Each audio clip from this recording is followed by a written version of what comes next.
The next time you feel that food noise come on, tell us what you did instead of giving into the food noise. Because again, typically we feel that food noise and we wind up eating just to remove that discomfort, often just to remove the discomfort of the food noise.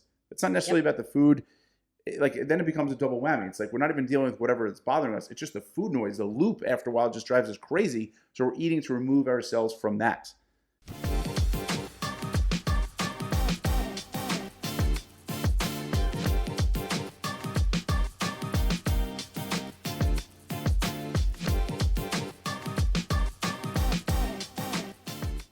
Hello, Adam.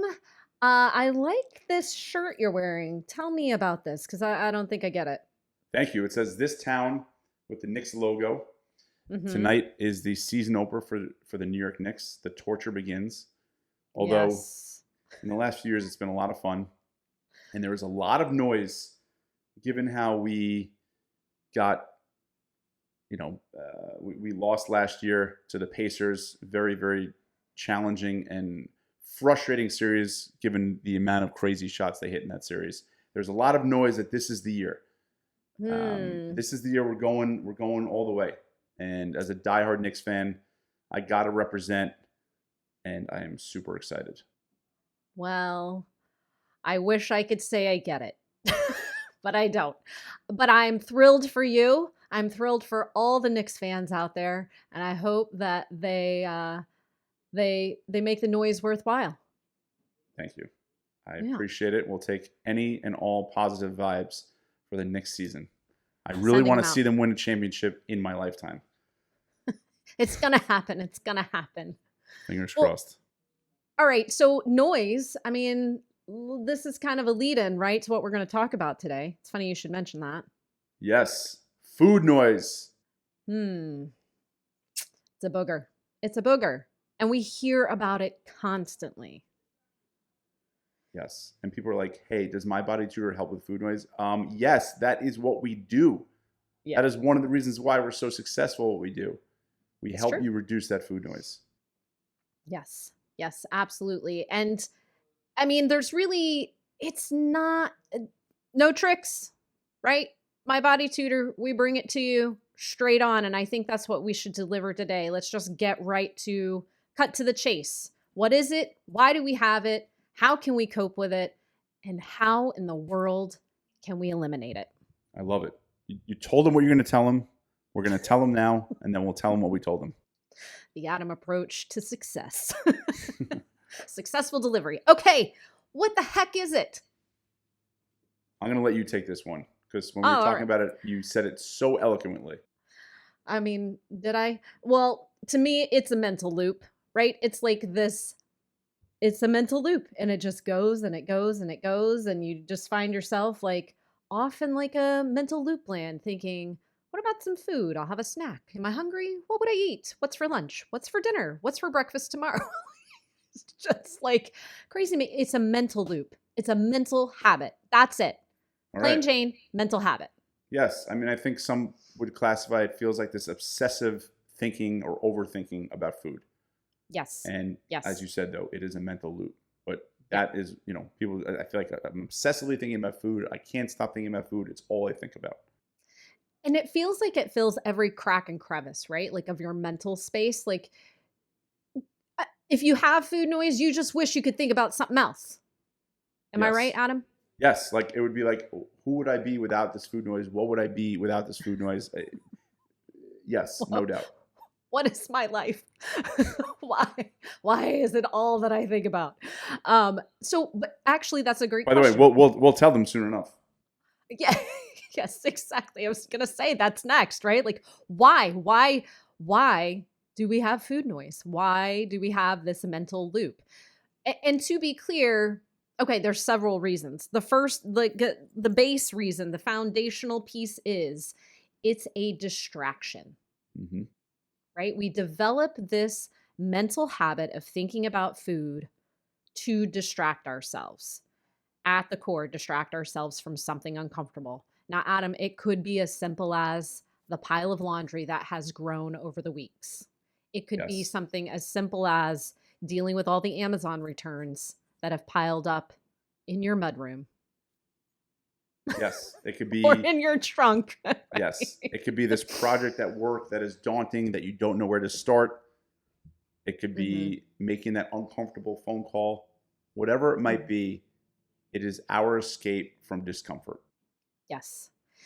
I would also like to say there are a couple other places it could come from. And I think for a lot of people who are struggling with health and wellness and fitness in particular, it can come from a history of dieting Mhm. because for so many of us, dieting has meant denying ourselves food, starving ourselves, experiencing undue amounts of hunger, i.e., discomfort. And so the brain's like, yo, we could fix that discomfort if you need something. Oh, but I'm on a diet. Yeah, but food would be really nice. Yeah, but I'm on a diet. I'm not supposed to, right? Like, here we go. We've developed this little mental loop, and then it gets all tangled in a reward system. And this is what makes it so hard, right? Like, somewhere along the way, because we're thinking about food, well, food must be the fix.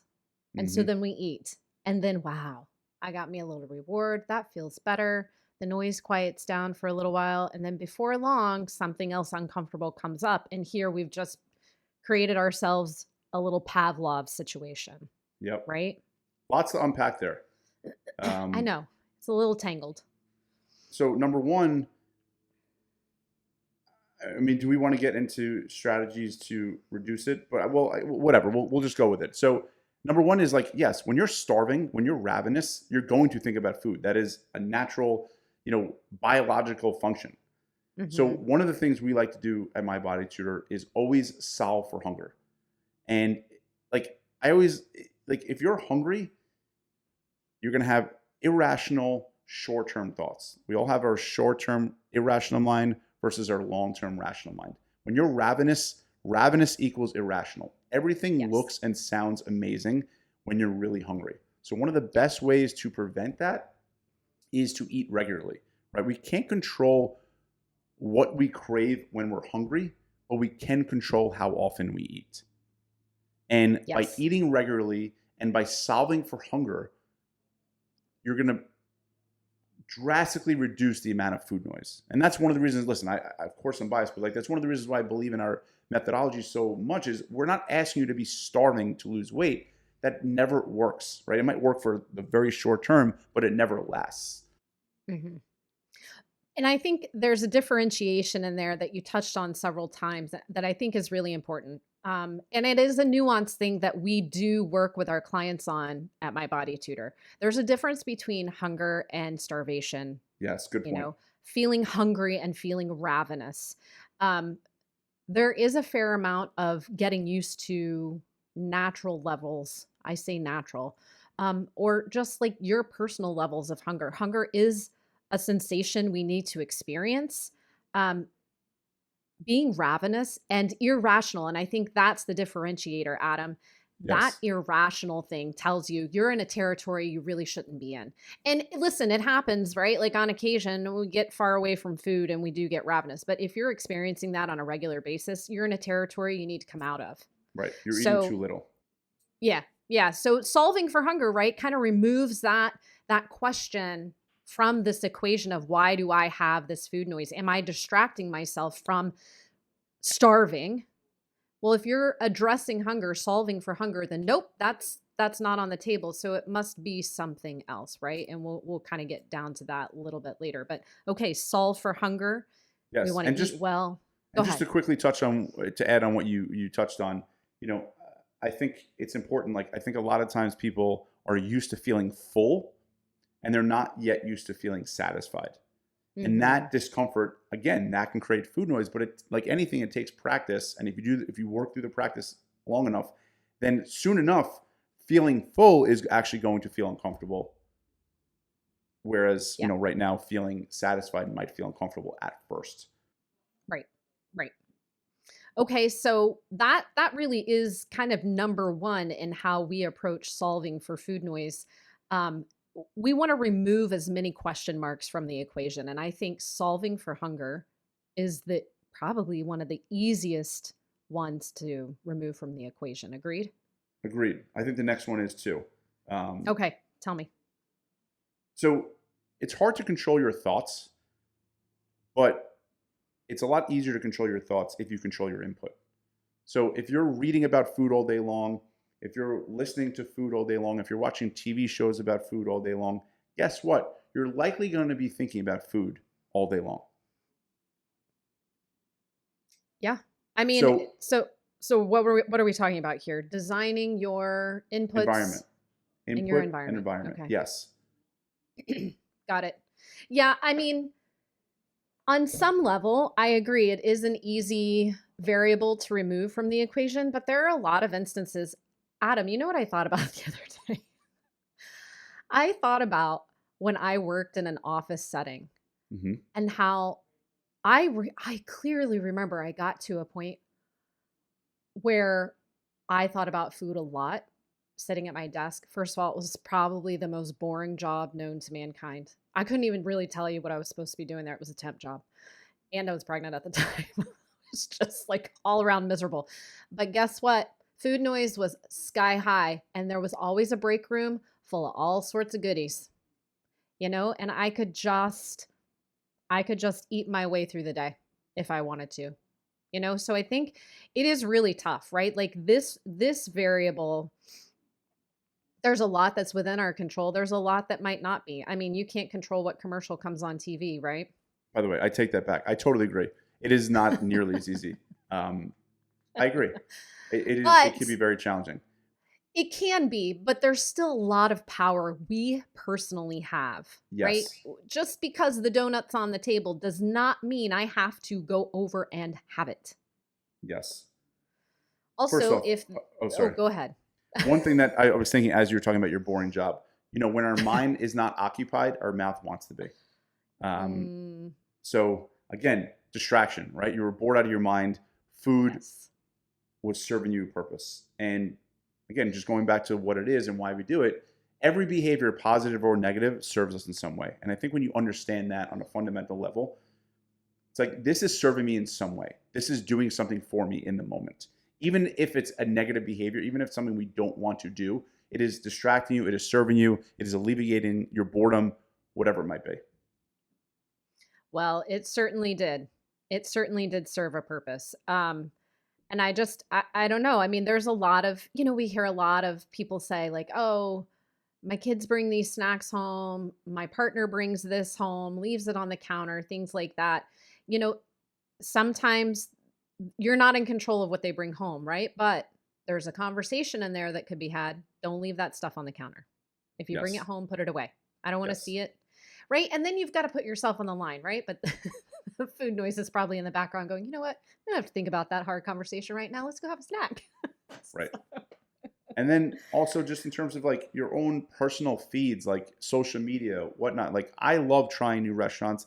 I love pizza. I love all the good stuff. And there are times where I find if I'm looking at pizza reviews or watching, something about a new restaurant, my cravings and food noise again increase. And it's not a coincidence, right? So I guess what I mean by, like I have to be careful about that. So I'm not going to watch food reviews or things about new restaurants, when I don't want to be tempted, when I don't want to have that food noise. Right. Yeah. It just exacerbates it. Right. Yes, exactly. Exactly. So, all right. So we've talked about a couple of, pieces of the formula here that we can work to eliminate, to work to address so that there's just no question what is really going on. Because ultimately, with the exception of like a food noise habit loop that's developed out of, perhaps dieting, um, it's generally not about needing food. Hmm. It's about needing an escape hatch from whatever it is you don't want to address. Yes. And so here's the thing. This is where the rubber meets the road for us. If we have food noise, now we know what it is. Now we know why we have it. Now we know what things to do to address possible sources of it. And if it's still there, it's time to get to work. It's time to like lean in and really start taking a look at why is this coming up. And I think there's 4 simple steps. I say simple, 3 or 4. I have 4. All right. I just had to look at my notes 3 times there. First one is call it out, right? Like if you hear the chitter chatter, some I actually somebody I know used to just go, "Stop." Stop. Yep. Just try it. If you're listening and you're chuckling along, actually try it. Try it. Or yell, "Food noise." Like No, maybe like if you can call it out, you have such a better chance of dealing with it. My new thing is when yes. something is unpleasant, I just say to myself, I love it. I love it. And I'm like, all right, let's deal with it. So food noise, ultimately what we're saying is a symptom of something else, right? It's a Yes. symptom of overwhelm. It's a symptom of discomfort. It's a symptom of frustration. It's a symptom of boredom, whatever it might be. So when I Yep. feel it, when I hear it, I love it. All right, what's really going on, right? What's really going on behind the curtain here? Let's Yeah. lift up the hood. Yeah. And I That's use it. step 2. This Yes. is a distraction, right? What Right. is it distracting me from? Yep. And then the 4th step is you got to address it if you want the food noise to go away. Right? And listen, if you follow these 4 steps, Adam, we're basically giving people the new loop. Yes. Because remember, at the core, all this is programming. So this is nothing that is hardwired into you that is unchangeable. This is movable. Yes. You can change this. All you have to do is develop a new loop. Right now, the loop is I'm uncomfortable. The brain goes, here, I'll distract you. Think about food. Now go Mhm. have some food. And then maybe you'll be chill for a while. Oh, there's that uncomfortable thing. How about some food? Go have some food. And there's your loop. That's the current loop. The new loop is how about some food? Stop. I love Food it. noise. I love it. I'm distracted. Distracted from what? Let me deal with it. Right. That's the new loop. Right. What is it do I really want or need in this moment? Mm-hmm. Mm-hmm. I mean, this is so good. This is so powerful, and it really, really works. I mean, we've helped thousands of people remove their food noise by this. It takes time, though. It takes practice. And I think it's It, worth saying again, anything up front is uncomfortable. It feels weird. There's lots of times where like, I got this. And there's times where like, I'm a newbie again. But it's practice, right? There's times where you feel like yes. an expert. There's times where you feel like you've never done it like before. But it's Yeah. practice. And practice, there's lots of messy middles. There's lots of mistakes. But if you do it long enough, it becomes a routine. And in this case, if you do the routine long enough, it becomes a new habit. It becomes a new loop, right? You can Yes. reprogram your brain. You absolutely can. And here's the thing, too. It does take time, but if you'll do it consistently, it really doesn't take that long. Like I've seen people change this in a matter of weeks. Totally. I mean, we get Now, new clients all the time. Sorry, but I'm just because it excites me. it's Like new great. clients all the time are like in the last few weeks since starting the program, my food noise is like gone. Yeah. And Yeah. they're not starving themselves. They're actually eating more. They're just dealing with whatever it is that is being presented to them. They're not using food as a mask. They're not using food to cover it up. Yeah. It's really a matter of understanding what this is, understanding how to change it, and then practicing it. And not just once or twice. It does require daily practice, right? Like touch it once a day. Touch it once a day. Imagine doing that for 30 days straight. You got 30 reps. It's the daily and consistent practice. That's it. And it does not require hours. I mean, literally describe the loop in 10 seconds. So like, Yep. why would you not try this? Right. So All right. I think this is the playbook. This is the roadmap. This is it. And This is it. we challenge you to do it because when you do this, you will have these tools, you will have this new loop forever. And it's Yes. so empowering. That to me is also wonderful because you feel empowered. Whatever life throws at me, I can deal with. I can deal with the frustration. I can deal with the overwhelm. I can deal with whatever it might be. But it is very empowering. Whereas and it becomes a default. It becomes this behavior that is just, carried on by inertia of just powerlessness, right? We feel a certain feeling and food or that noise takes over. Now we're choosing to be powerful. We're dealing with whatever it is that's coming our way. We get through it, and the other side is it's thought free. You're not it allows you to just move through it, not just kicking the can down the road. Yep. Okay. Absolutely. All right. Did we want to challenge anybody with any homework this week? I challenge you. Yeah, I mean the challenge. I mean the challenge is to practice this formula, this roadmap, this blueprint going forward. Yeah. And maybe what I would love is email us the next time you feel that food noise come on. Tell us what you did instead of giving into the food noise. Because again, typically we feel that food noise and we wind up eating just to remove that discomfort often just to remove the discomfort of the food noise. It's not necessarily Yep. about the food. Like then it becomes a double whammy. It's like we're not even dealing with whatever is bothering us. It's just the food noise. The loop after a while just drives us crazy. So we're eating to remove ourselves from that. But the Yes. challenge is next time you feel it, do something else, do what we're proposing, and let us know how it goes. Yes. I would love to hear how people are developing a new loop. Yep. All right, guys. That's it for this week. Until next time, take good care.